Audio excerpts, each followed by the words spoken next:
In the last episode of our Unplugged in Moab trip, we explored Arches National Park, hiking to Delicate Arch, Turret Arch, Northern Window and Southern Window, as well as Double Arch. If you haven't yet seen that episode, click on the card above to watch that. In today's video, we move the trailer to a boondocking location near the northern entrance of Canyonlands National Park, named Lone Mesa Campground. Then we check out the Island in the Sky Canyonlands Visitor Center and Lone Mesa Arch, as well as other sweeping panoramic vistas.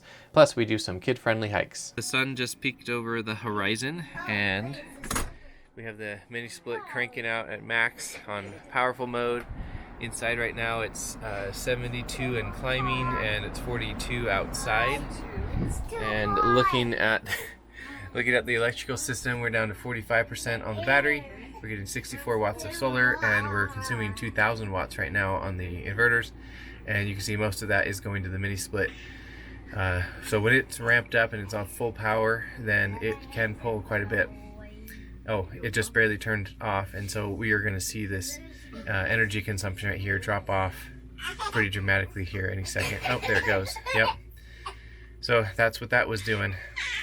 Now I had the mini split on set to 65 degrees all night long, and the battery was at 52% when I woke up this morning, and so we've used a chunk of that energy just this morning, just when the girls woke up and we turn on the heater and warm it up in here. The girls are in here doing their school work.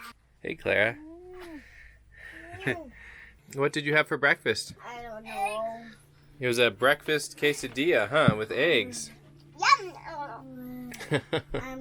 So after taking showers and the hot water heater doing its thing and making breakfast on the induction cooktop, we're down to 37% on the battery, and we're now up to 300 watts of solar. And you can see the water heater is the primary load that is on L1 up there in the top right corner. So it is pulling about 1,250 watts of energy. We have been here for 2 nights right here next to Arches National Park, and we're relocating today over to a site that is about 19 minutes away, and it is right next to Canyonlands on the north end. So we're going to go over there and experience Canyonlands for a day. This was our view here, and it was all right, and definitely it's great to have a free place that was close to where we wanted to be. But as far as boondocking locations, it's not the most epic location we've ever camped. It's kind of boring, actually. If you look at those red cliffs far over there, that's where Arches is, and Goblin Valley, you're camping in those red ledges, so much cooler. And when we were down at the Needles entrance of Canyonlands on our last campsite, that was us camping right there in the cool rock formations as well. Here, it's just a very dusty location. The ground is just deep dust, just deep soft dust here, which the kids took full advantage of. Right here, there was already this hole, but they made it a little bit bigger, and they had a ton of fun just playing with their sand toys in this dirt. So that's good, but we're gonna move to another site and see if it's cooler, and it's definitely closer to where we're going to explore next. Are you having fun, Clara? Yes. How about you, Lid? Yeah? How about you, Lucy? All right, let's get on the road. This is the chevron right near the turnoff to go over to Canyonlands. We are topping up the tank here. We're getting $51 worth of gas, or 10.7 gallons. The price here is $4.77 a gallon. Our new campsite was a 16-mile drive up Highway 313, which is the same road to drive to get to the northern entrance of Canyonlands National Park, as well as Dead Horse Point State Park. Even though it's a short drive, it goes up in elevation 939 feet, and most of that elevation gain is over a short 2-mile section of the road with switchbacks. Needless to say, I kind of had to flog the truck to get up the mountain. We were flanked by cliffs with beautiful fall colors and a blue sky as the backdrop. We have finished relocating to our new campsite at Lone Mesa, I think is what this is called.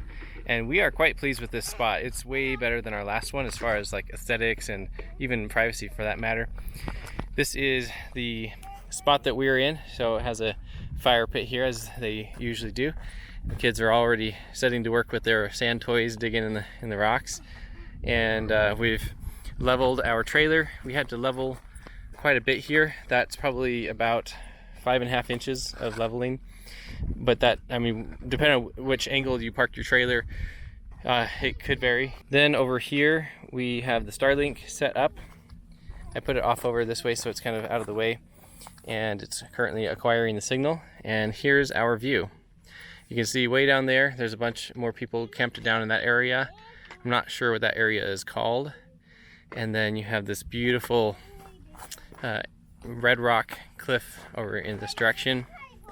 And this way that I'm pointing is south, so that's where Canyonlands is, and we're going to be going there next today. We have one neighbor that's not too far away, just around the corner right there. And then in this direction, there's a whole bunch of neighbors, and I'm not really sure why, maybe accessibility, but there's like a whole bunch of people packed in a small area right there. I'm not sure if they felt like they couldn't fit here or something, but we found it available. I'm assuming somebody just left because this is a really cool spot.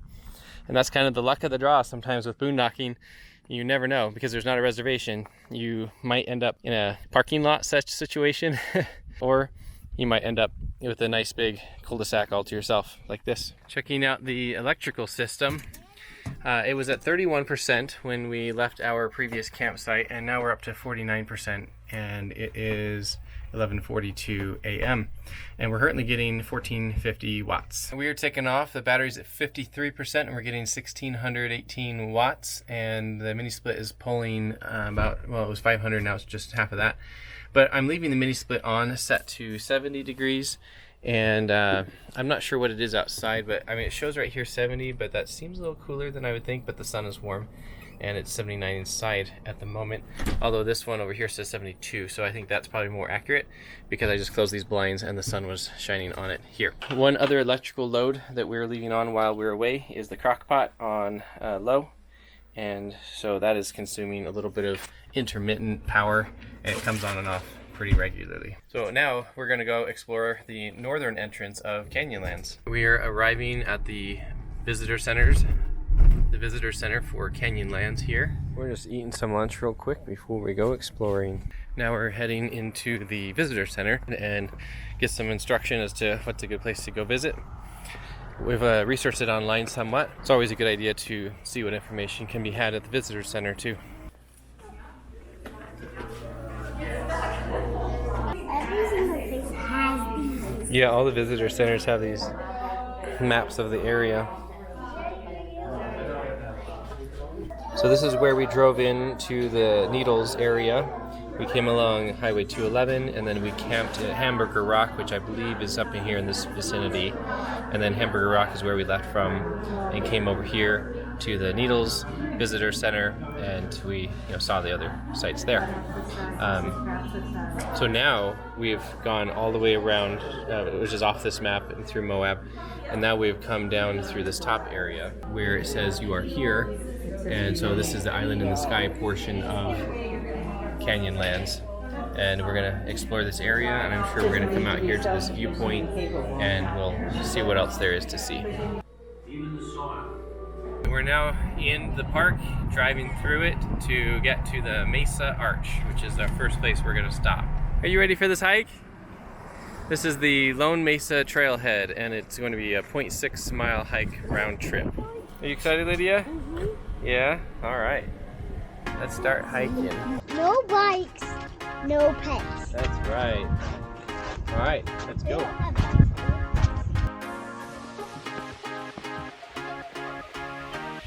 A worm or an animal dig this hole and then this hole. Oh, yeah, I see those holes.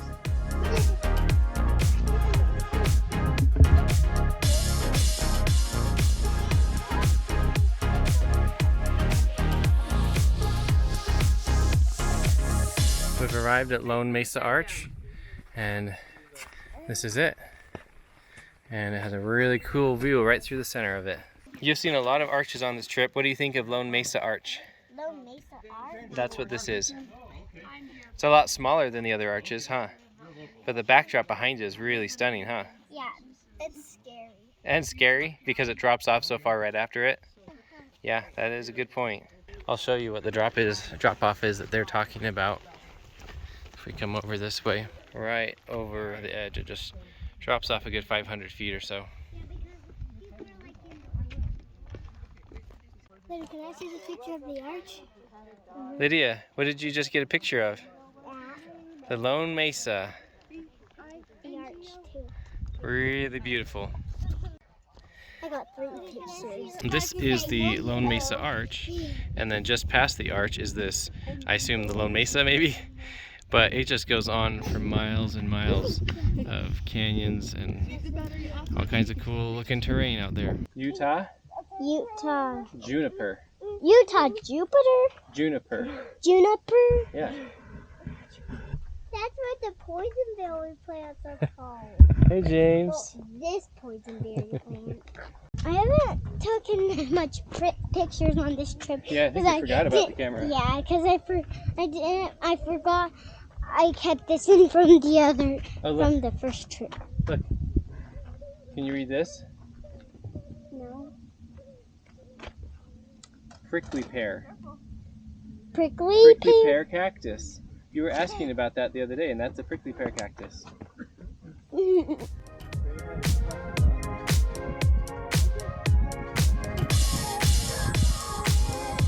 just got back from the Lone Mesa hike, Lone Mesa Arch hike, and James is just dead asleep.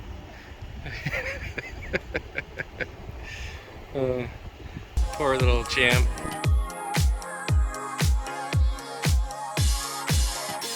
We're now at the, I think Grand Mesa Overlook is the name of it. The girls and I are going to go look at this grand overlook.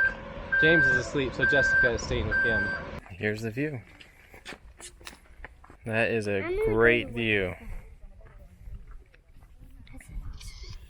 What did you say, Lucy? That's an awesome view. Yeah, Dad, it is. I'm trying to take a picture of that heart-shaped thing. You should do that. That's beautiful. Wow. That is an epic view.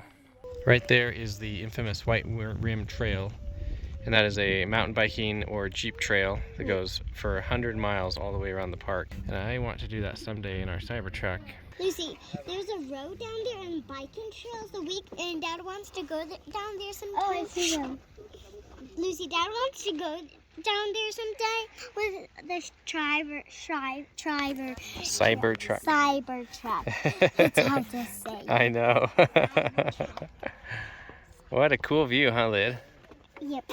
I have cell reception here, and so I just checked on the electrical system, and the trailer's still getting 1450 watts, but the battery is at 80%, so it is charging quickly, and the AC consumption is only 413 watts.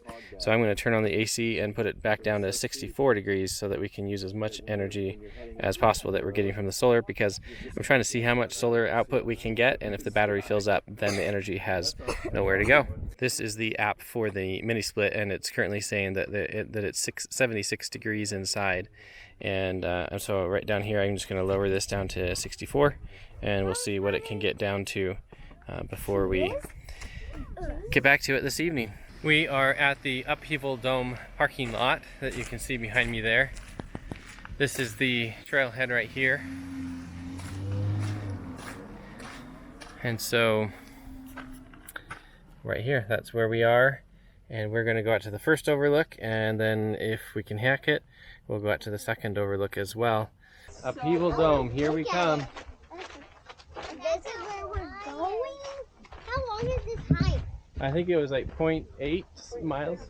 I wonder if there's going to be any stairs on this hike. The other hike, the whole hike was full of stairs. Right. There might be.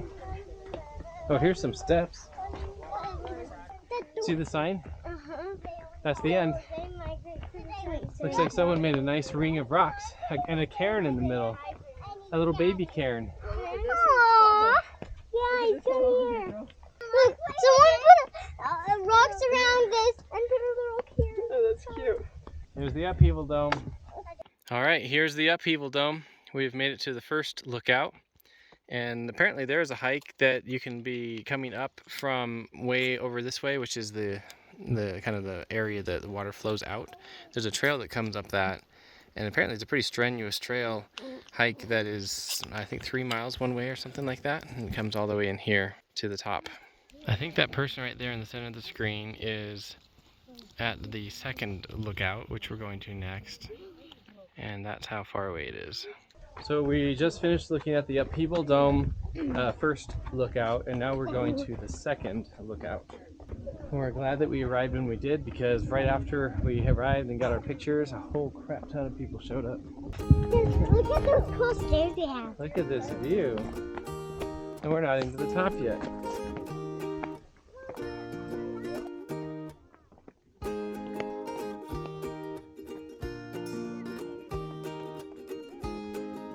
Second overlook, end of trail.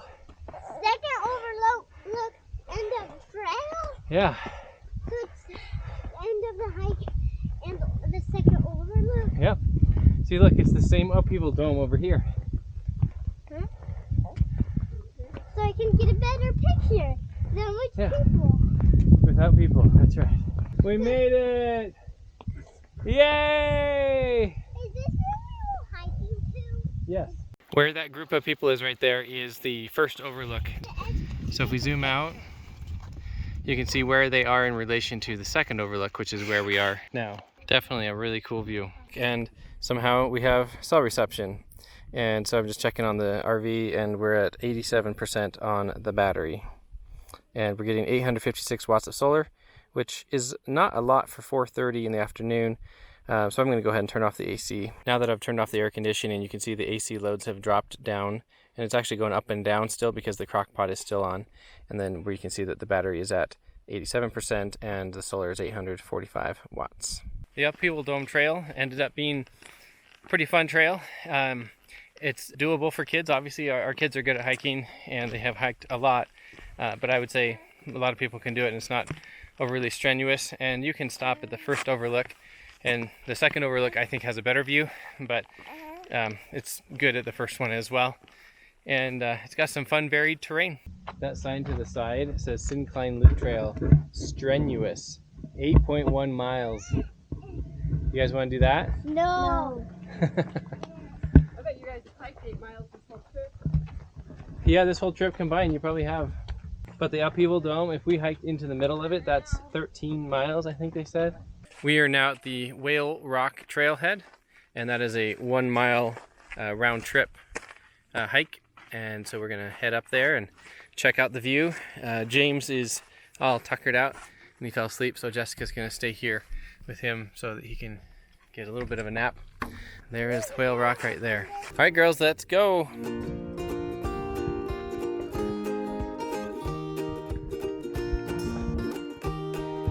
Dad, you pet mountain goat. You are a great mountain goat. Dad, I can walk up backwards. See? I Yeah. can do it too. You guys are so skilled. Especially on hard sides. Yeah. So we're on top of the rock that's named Whale, and this is the view back towards the parking lot. You can see the truck down there. And then the trail comes around over this way. And then there's the awesome view. All right, we're approaching the pinnacle of Whale Rock. We just have to climb up this last little bit. What do you think of this trail, Liz? Hard to get right here. All right, we're at the top, girls. Good job. What did you think of the hike up here, girls?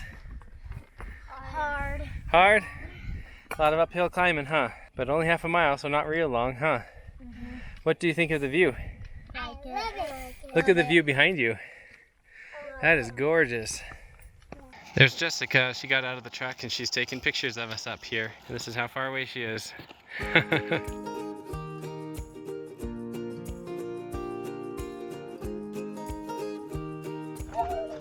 up and was like, where's my sisters?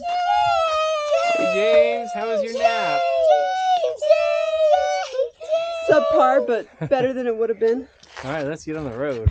Here's the sunset at Lone Mesa, and that is just gorgeous. We've been back to the trailer already for a little while, and I got back and was just in a rush to try to capture the sunset here at our campsite. So, in any case, we are now in the trailer, and the girls are eating dinner. We have some taco soup that Jessica cooked in the crock pot all day. As we saw on the phone back at the Upheaval Dome, the battery on the trailer had gotten up to about 90%. It's now down to 84%, and our solar is at 3 watts, so it's basically gone. And then our current AC consumption is 170, and I'm not entirely sure what that is. Actually probably a chunk of it is I'm running some electronics over here. I'm charging some drone batteries from just a flight that I just did. How do you like your dinner, James? You loving it? You've been a champ. Sitting in that backpack, hiking for days. Miles and miles. No naps. No naps, minimal naps. Good job, man. It is now 10:04 p.m. and the battery is down to 72%, and we'll see where it is in the morning when we wake up. For now, I'm just leaving the mini split off. This is the Victron Monitoring Portal for that day of the trip, and you can see here that it's starting at midnight. The battery was at 79%, and then it slowly declined throughout the night, and that's this blue line here. And so there were little spikes of consumption. I think that's usually when the water heater cycles on and off and whatnot. Otherwise, there was just a little bit of, a couple hundred watts being consumed throughout the night. And then starting in the morning, we used more energy, as is typical, because we are usually using some energy to prepare breakfast. And then also we warm up the cabin of the trailer with the mini split to heat it up. And so that's usually what these spikes are here. So the battery bottomed out at 31%. And then the solar started to take over at that point, and that's where the state of charge rises up, this blue line going up here. The orange columns are the solar production. So you can see a nice sunny day here mostly, except for a little bit here in the middle of the day. And then the battery got up to 90% here. It peaked at 90, and that was at about 5 p.m. And then it slowly declined from there, and we ended the day here at 66%. So the consumption throughout the whole day was 9.2 kilowatt hours, and the solar production was 10.2 kilowatt hours. In our next video, we leave Lone Mesa and relocate to the dispersed camping land just west of Goblin Valley State Park in Utah, which is one of our favorite campsites. The kids love digging and running around in the plentiful soft dirt there, and the backdrop is truly one of the most stunning places we've ever camped. We cook pizza in our convection microwave oven, which is a test comparing it to the propane stove we used last time we camped here in our unmodified trailer and cooked pizza. After a fun day exploring the area, we start up a fire and hang out into the evening contemplating life, the universe, and everything.